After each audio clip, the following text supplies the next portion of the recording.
سلامونه ستړي مشئ د کابل پر مهال د شپې 10 بجې دي. تاسو د آمو د خبرونو لیدونکي یاست. په پیل کې د څو مهمو خبرونو سرټکي. د ملګرو ملتونو ځانګړی راپور ورکوونکی استازی ریچارډ بنت وایي طالبان دین د ښځو پر وړاندې د یوې وسیلې په توګه کاروي. صدور اعلامیه ها و فرامین علیه زنان در ابعاد مختلف جامعه متاسفانه وضعیت و حالت زنان در افغانستان بدتر و وحشتناکتر ساخته. په افغانستان کې د القاعده د فعالیتونو د پراخېدو په اړه د امریکا د ملي امنیت د پخواني سلاکار خبرداری. په بند امیر کې د سیلانیانو کموالی او د ځایي پلورونکو اندېښنې. اوس هم بشپړ خبرونه زه حسیبه ټکپاله. د ملګرو ملتونو ځانګړی راپور ورکوونکی وایي چې طالبان له دین څخه د وسلې په توګه کار اخلي او په دې سره د افغان ښځو او نجونو ژوند له ننګونو سره مخ شوی دی.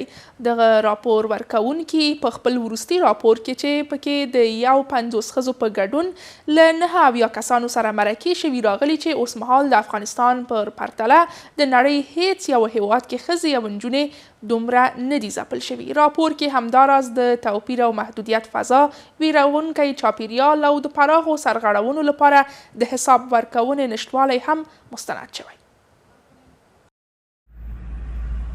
د ملګرو ملتونو ځانګړی راپور ورکوونکی ریچارډ بنیټ وایي طالبانو له دین څخه د یوې وسیلې په توګه کار اخیستو سره افغان ښځې او نجونې د ژوند له ټولو اړخونو بې برخې کړي دي. ښاغلي بنیټ په خپل وروستي راپور کې چې د 50 ښځو په ګډون له 9 کسانو سره د مرکو پر بنسټ او همداراز د یوې سروې له مخې چې له 2112 کسانو سره مخامخ مرکې شوي دي لیکلي د افغانستان په پرتله د نړۍ په هیڅ یوه برخه کې د ښځو او نجونو حقونه دومره نه دي ځپل شوي. په دغه راپور کې راغلی چې د توپیر او محدودیت فضا، ویرونکی چاپیریال او د حساب ورکونې نشتوالی چې په دې راپور کې مستند شوي د ښځو او نجونو د حقونو لپاره د دوی لاسرسی ناشونی کوي. دا راپور چې پرون د ملګرو ملتونو په ویبپاڼه خپور شوی د افغان ښځو او نجونو د ژوند په ننګونو او محدودیتونو تمرکز کړی. په همدې حال کې ریچارډ بنیټ هم په یوه ټویټ کې لیکلي چې دغه راپور به د راتلونکي دوشنبې په ورځ د ملګرو ملتونو د بشري حقونو د شورا په 53مه غونډه کې وړاندې کړي.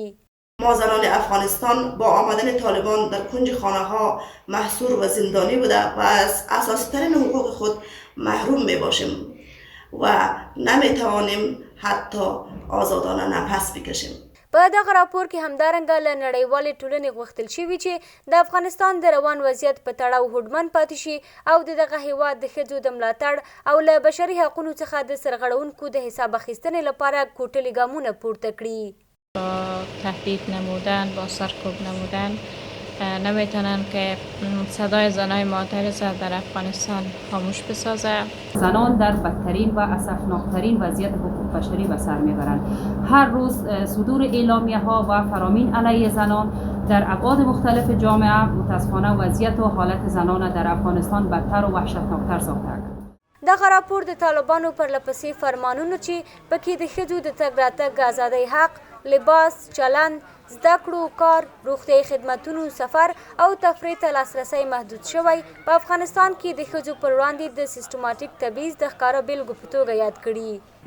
خو طالبانو په وار وار د دغه ډول راپورونو په ردولو سره ویلي چې د اسلامي شریعت او افغاني دودونو په چوکاټ کې د ښځو حقونو ته ژمن دي. په افغانستان کې د القاعدې ډلې پراختیا په اړه اندېښنې ورځ بلې ته په ډېرېدو دي.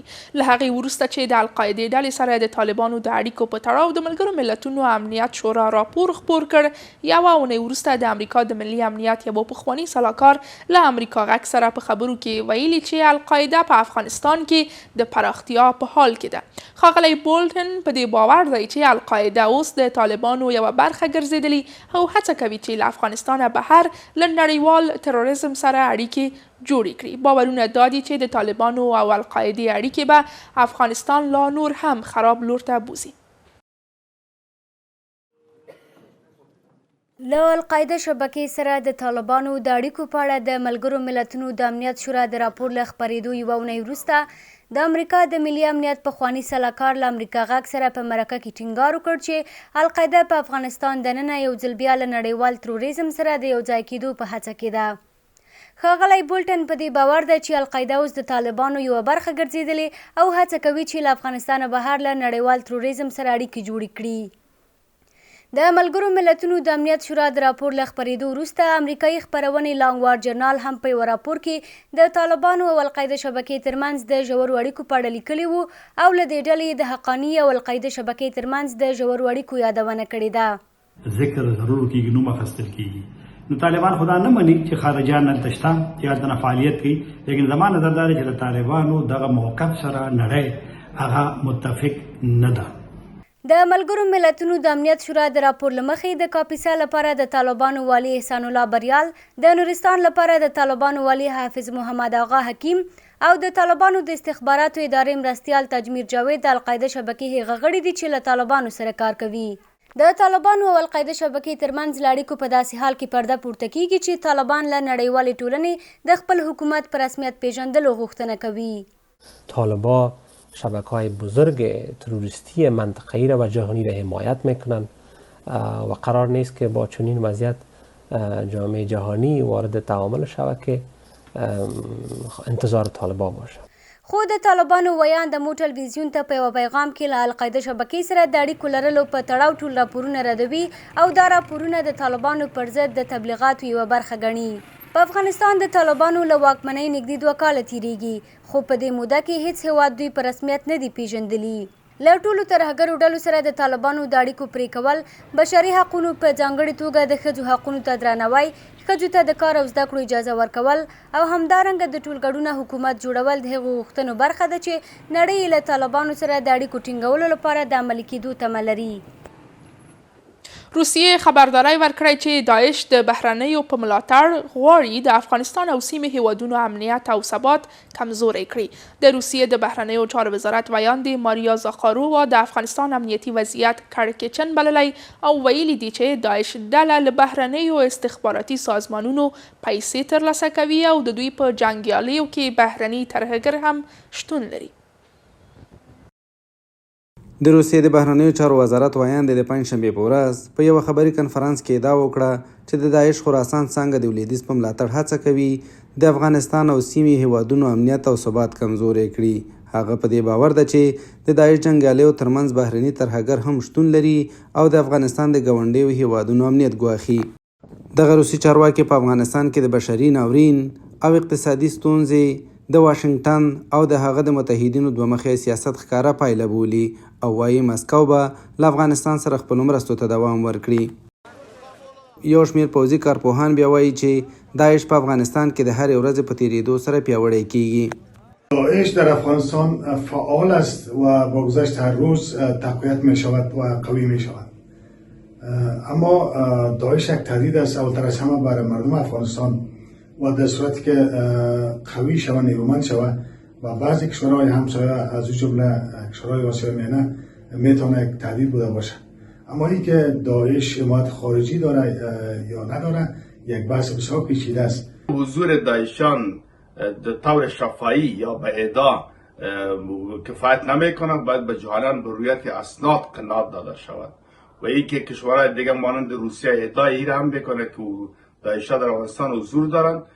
نظام طالبان باعث نظام حاکم باید از او طلب ثبوت و سند شود و اگر ثابت شود در محو از او اقدام کنند. در غیر از او در ادعای از او باید به مراجع حقوقی جهان دوباره یادداشت بفرستند که این ادعای ناقل.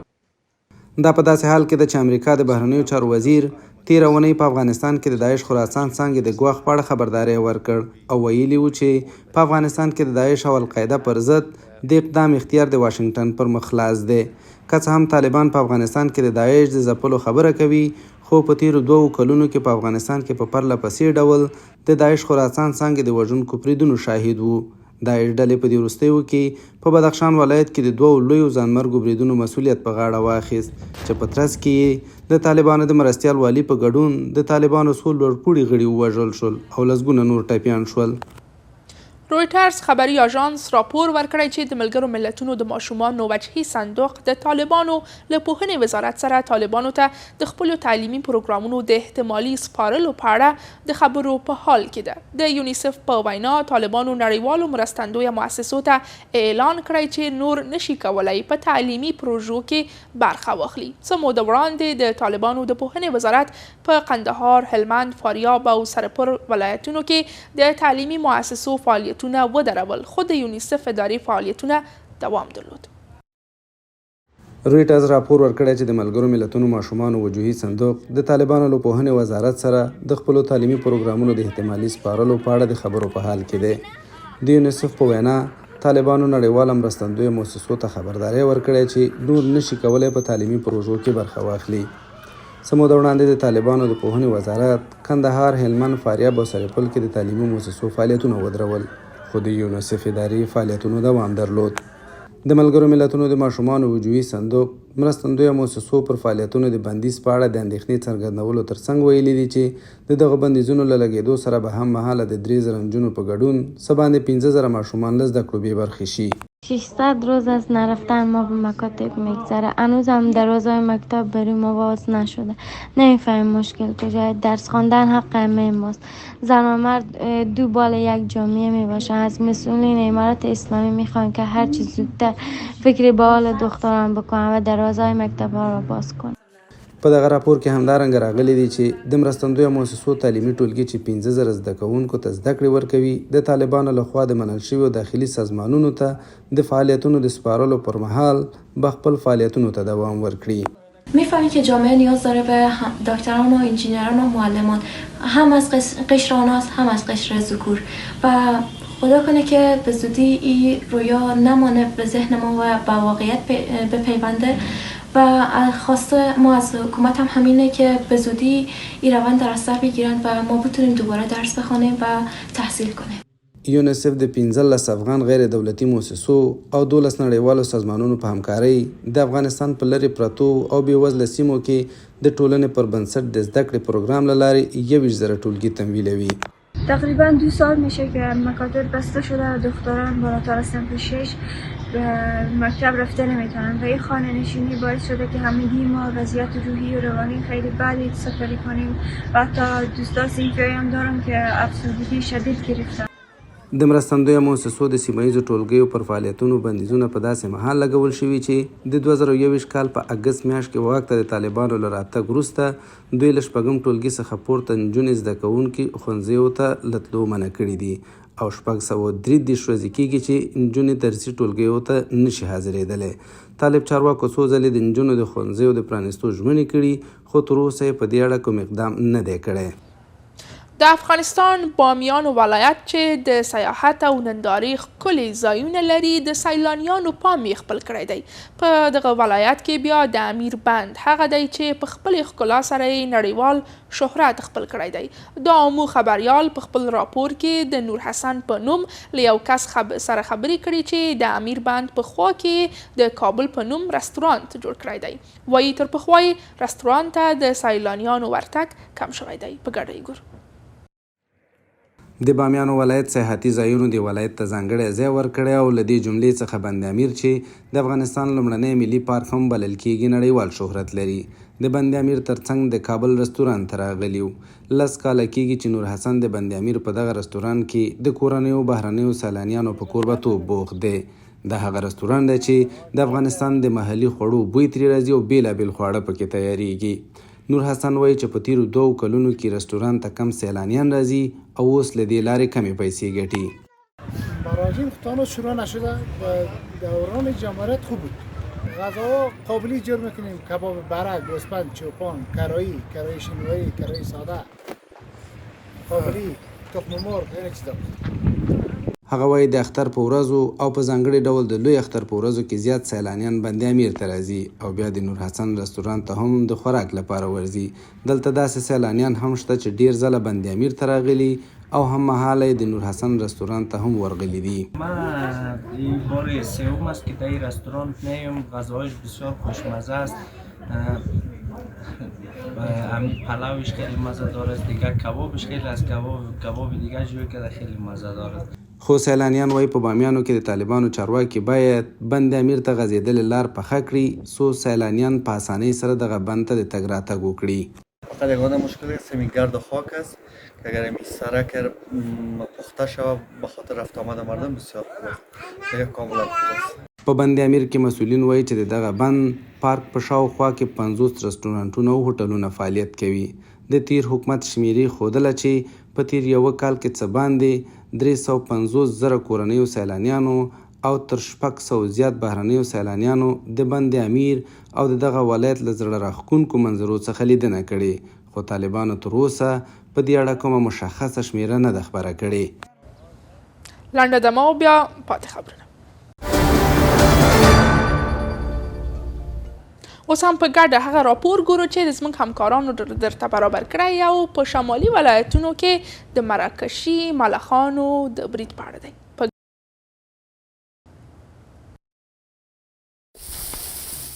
په زرګونه زره مراکشي ملخانو د افغانستان پر کرنیزو ځمکو یرغل کړی او څه چې شنه وي خوري او ځي.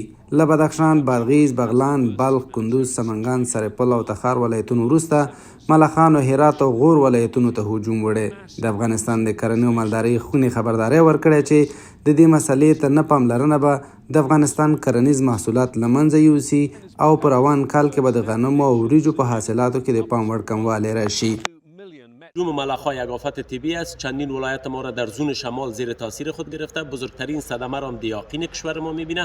پیشنهاد ما بر ریاست زراعت، بر ریاست‌های وترینری است که باید جلوشان بگیره. در دیگر کشورها معمولا هجوم ملخ‌ها است. خب قبل ریاست‌های وترینریشان از مواد گازی، از مواد نباتی استفاده میکنن، جلوشان میگیرن. د خوړو او کرنې سازمان خبرداری ورکړی چې که د ملخانو مخه ونه نیول شي نو افغانستان به راتلونکی کال د ملخانو د ډیریدو بد یرغل شاهد وي. دغه سازمان د ملخانو د نفوذ د کنټرول لپاره زرګونه کسان ګمارلي او له نړیوالې ټولنې په دې برخه کې له افغانستان سره د بیړنۍ مرستې غوښتنه کړې ده. بالای زراعت ما و بالای اقتصاد ما تاثیر بسزایی داشته باشه و ما از برنامه جهانی غذا و از سازمان جهانی تغذیه غذا و از سازمان‌های کمک کننده دیگر این خواهش داریم که برای مقابله با این هجوم لشکرها و همراه دهاقین و همراه بخش زراعت ما کمک صورت بگیرند تا از این آفت جلوگیری شود. د خوړو او کرنې سازمان خبر ورکړی چې د ملخانو برید ښایي د 480 میلیونه ډالرو په ارزښت د افغانستان 1 میلیون او 200 زره ټنه کرنیز محصولات له منځه یوسي. د دې ملخانو د استوګنې ځای د هسپانیا قنارې له ټاپوګانو نیولې په ختیځ کې د افغانستان، قرغیزستان او افغانستان پورې دي. دا حشره کولی شي چې له 50 څخه تر 250 کیلومتره پورې پورته الوتنه وکړي او کرنیزې او باغدارۍ ځمکې په نښه کړي. په څو نورو لاند اقتصادي خبرونو کې بیا د ازبکستان د ولسمشر ځانګړي استازي د ترکیې له سفیر سره په لیدنه کې له افغانستان سره د بشري مرستو پر دوام او له ترهګرۍ سره د مبارزې په برخه کې پر هڅو هوکړه وکړه. د ازبکستان د بهرنیو چارو وزارت ویلي چې اسمت الله ایرګاشف له اولګان بیکر سره د افغانستان پر وضعیت خبرې کړې دي. په دې کتنه کې د ترکیې سفیر په افغانستان کې د تلپاتې سولې په ټینګښت کې د ازبکستان پر مهم رول ټینګار کړی. د اسلامي همکاریو د سازمان د سرمنشي ځانګړي استازي هیواد ته د بشري مرستو په رسولو ټینګار کړی دی. طارق علي بخت جاپان ته په خپل سفر کې په افغانستان کې د اسلامي همکاریو د سازمان او جاپان د ګډو پروژو د تطبیق په اړه هم خبرې کړې دي. په افغانستان کې د اسلامي همکاریو د سازمان د سرمنشي ځانګړی استازی وایي چې دغه سازمان او جاپان به د افغانستان د اقتصاد په وده کې مرسته وکړي. د اسلامي همکاریو د سازمان دفتر د 1400 هجري لمریز کال د هوت د میاشتې په 15مه نیټه د دغه سازمان د بشري مرستو د همغږۍ په مقصد په کابل کې پرانیسته شو. د افغانستان لپاره د ایران د ولسمشر ځانګړی استازی وایي د طالبانو لخوا د تیلو هغه ټانکرونه چې بیرته راستانه شوي له ایران سره تړاو نه لري.